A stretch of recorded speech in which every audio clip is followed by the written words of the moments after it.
Good evening Pradeep ji. आप प्रदीप जी हैं और हमारे पास जो है करीब 15-20 दिन पहले आए थे बैक पेन लेकर के। एंड ये दिल्ली में रहते हैं और भाजपा के लिए काम भी करते हैं। He is in IT cell. और हमारे यहाँ करीब 15 सेशन लेने के बाद काफ़ी आराम है इनको। और मुझे लगता है कि करीब 1 किलोमीटर के आसपास आप वॉक भी कर ले रहे हैं, ज़्यादा उससे। ज़्यादा कर ले रहे हैं।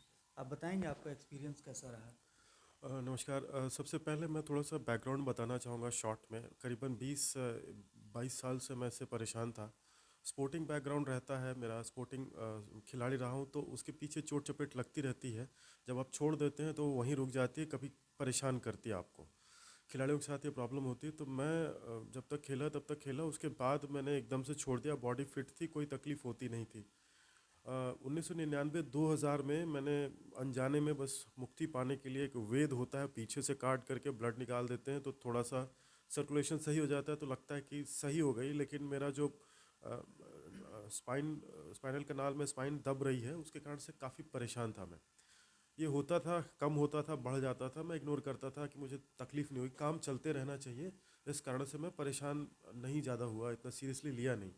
लेकिन वो दबते दबते पाइल्स इतनी बढ़ गई दर्द की कि एक समय ऐसा आया कि बहुत ज़्यादा मुझे दर्द होता था और मेरे बर्दाश्त के बाहर दर्द होता है। कहीं कटा पिटा रहे तो दिखता है, और ये दर्द ऐसा होता है कि आप दिखते तो एकदम सही हैं, आप एकदम फर्स्ट क्लास दिखाई देते हैं और लगता है कि कुछ हुआ नहीं, लेकिन वो जो दर्द होता है वो केवल उसी को पता लग सकता है जो झेल रहा होता है। तो मैं लंबा बैठ नहीं सकता, और मेरा काम जो क्रिएटिव वर्क होते हैं उसमें फोकस की बहुत ज़रूरत होती है। आप उसमें जो है, अगर ब्रेक होता है तो रिदम ब्रेक होती है, आप कुछ कर नहीं पाते। तो मेरे लिए पूरा एकदम सर्वाइवल का ये आ गया था क्वेश्चन, कि जो मेरा मेन काम है जिसके कारण से मैं I am able to earn my अपनी जीविका चला पा रहा हूँ, उसमें बड़ी बाधा उत्पन्न हो रही थी, शारीरिक कष्ट अलग से। तो घूमते घामते इतना ज़्यादा हो गया कि मैं तो कह रहा था, सोचा एक समय ऐसा आ गया कि दर्द बंद हो जाए, मैं देखूंगा। फिर मैं गया, इसी तरह से चेकअप कराया, बहुत समय से सोच रहा था एमआरआई कराऊं।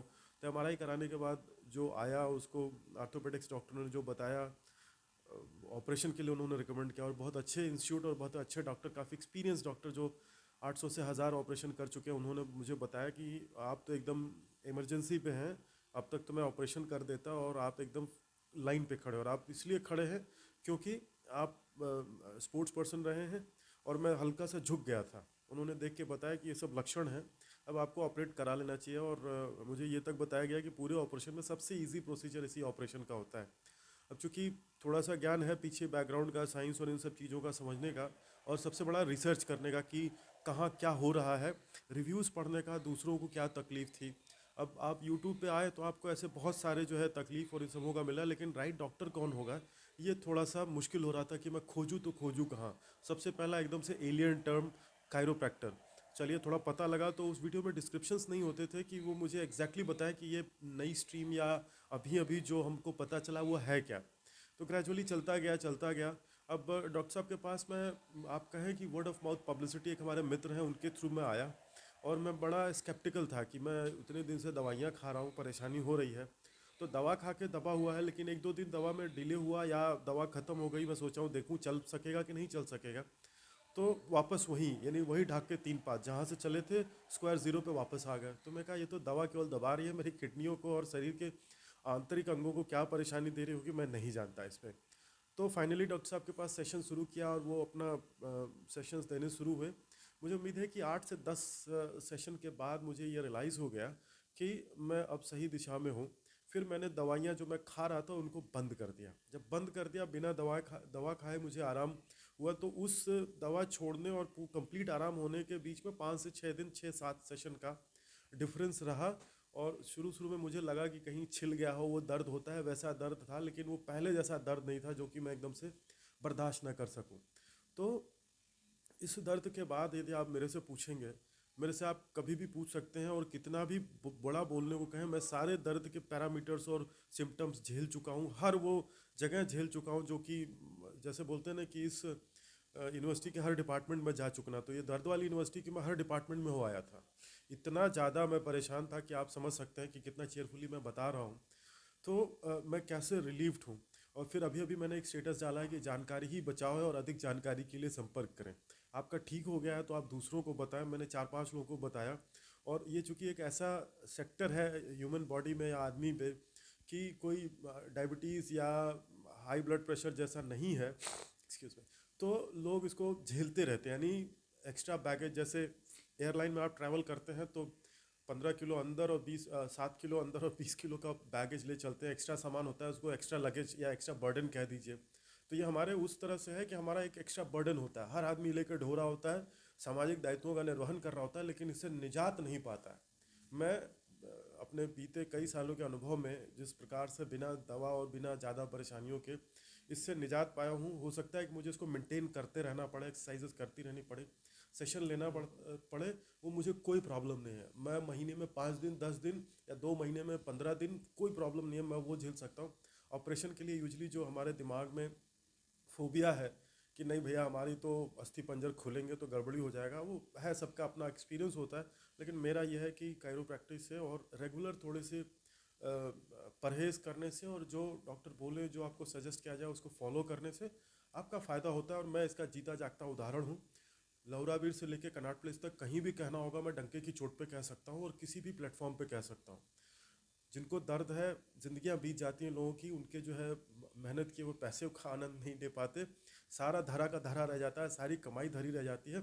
अगर निरोगी काया नहीं रहती है तो दिखने में सब कुछ फर्स्ट क्लास मेकअप से कुछ भी हो सकता है, लेकिन आंतरिक तौर पे जब तक आपको आराम नहीं मिलता है, आप दुख के सागर में डूबे रहते हैं। अब कायरोप्रैक्टिस से मैं उस किनारे पे आ गया हूँ, अभी रेत पे डोल रहा हूँ। हो सकता है मेरी ज़िंदगी सामान्य हो जाए और बहुत जल्दी, क्योंकि मैं एक्सरसाइज करने में बिलीव करता हूँ, परहेज करने में मैंने बिलीव किया और उसका दृढ़ता से पालन किया। यह नहीं कि थोड़ा ठीक हो गया तो रॉकेट हो लिया, ऐसा नहीं था। यदि आप इस तरह से हैं तो इस वर्ड ऑफ माउथ पब्लिसिटी को फैलाते रहें। मैं तो अपना दायित्व समझता हूँ कि जिससे हम निकले हैं, कम से कम समाज में और लोग उससे उस दुख से ना झेलें। अब जैसे भैया आप फेल हो गए क्लास में तो दूसरों को बताते रहिए, साल चला जाता है, उसी तरह से ये आपका टाइम जाता है इस दर्द के कारण से, और वो टाइम जाता है, दोबारा वापस नहीं आता। इसलिए दूसरे को करे वो प्रभु से आपकी प्रार्थना ही करेगा, आपको कम से कम गाली नहीं देगा। तो जिन महानुभाव ने मुझे यहाँ जोड़ा, आजीवन उनका आभारी हूँ। डॉक्टर साहब का तो हूँ ही कि इन्होंने ठीक कर दिया। तो वर्ड ऑफ माउथ पब्लिसिटी इस पर्टिकुलर स्ट्रीम के लिए, इस पर्टिकुलर लाइन ऑफ बिजनेस के लिए, इस पर्टिकुलर प्रैक्टिस के लिए, दूसरों का भला हो। मेरे से आप कभी भी बात कर सकते हैं, मेरा काम ही बोलना है, तो मैं बहुत लंबा खींच सकता हूँ, लेकिन मेरे एक्सपीरियंस का ये मैंने 1% भी नहीं बताया जितना मैंने झेला है और अब मैं जो इस सोल्यूशन में। धन्यवाद।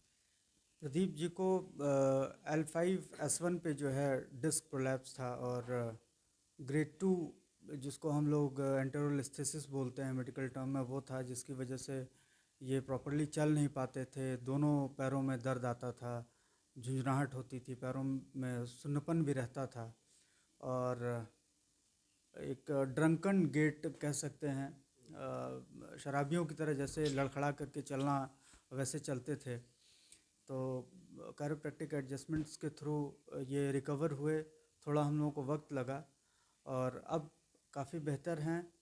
एक्सरसाइजेस के साथ, कुछ प्रिकॉशंस के साथ ये आगे भी बेहतर रहेंगे, मुझे पूरा विश्वास है। तो सभी से मैं ये कहना चाहूँगा कि दवा ज़रूरी नहीं है, ऑपरेशन हमेशा ज़रूरी नहीं है। बहुत सारी ऐसी चीज़ें हैं जैसे कायरोप्रैक्टिस है, हम उससे बहुत सारी ऐसी प्रॉब्लम्स जो स्पाइन से रिलेटेड हैं, और भी चीज़ें जो जॉइंट पेन हैं, जैसे घुटने का दर्द है, इसको हम ठीक कर सकते हैं।